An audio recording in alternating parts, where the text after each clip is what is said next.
Well, if you're planning on heading outside to do some yard work, we have some tips from your weekend gardener. Good morning, gardening friends. Welcome to the Weekend Gardener. It's time for these cool season vegetables to be going in. You know, this is a great crop, a great season for vegetables. There's a lot of stuff out there that can be going in too.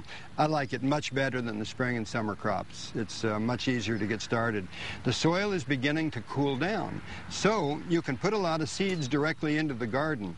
And it's a good time to start some lettuce, or some of these lettuce go into containers. You know, you can start your own in flats and then put it around the landscape. You don't have to have a big garden to stick them into pots or to put them out in the walkways. You know, lettuce looks really good.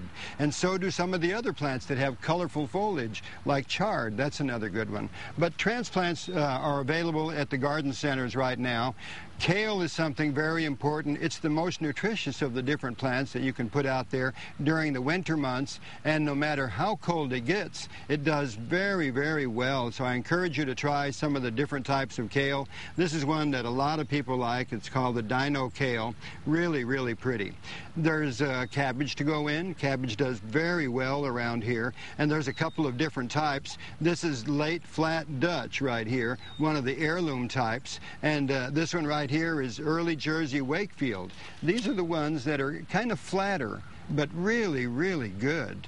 Here's another cabbage right here to put in. This is the red one, so this would be attractive in the landscape or in a container mix that you've got out there. And right here, this is broccoli rab, very popular one in the fine little restaurants these days, and you eat some of the flowers with these guys. So this is a good one. Mustard's going in. You know, there's many, many more. You know, when it comes to root crops, I don't like to buy them in containers. They will come up very easily from seed, and so whether you're putting in turnips or beets, they look good, they taste good, and they're better grown from seed for the most part because they're root crops. And so the other thing to think about is starting your own lettuce. This is easy, and as the soil temperature drops, lettuce is very attractive and should be put out in the garden. I just want to remind you about that one because it's a very, very good one to do. You know, last week we started a flat of seeds. Look at them. They're coming on really nice now.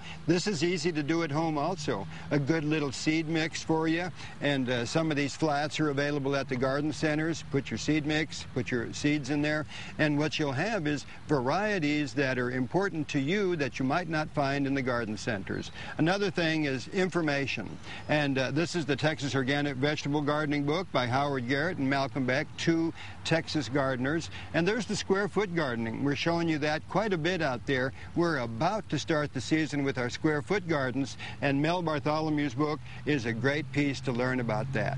So there you have it. A great time to be planting some of the cool season crops, and I hope you have a lot of luck this gardening season. I know you will. For the Weekend Gardener, I'm John Dromgoole. I'll see you next week. If you would like more information, don't forget to listen to John's Gardening Show on KLBJ 590 AM.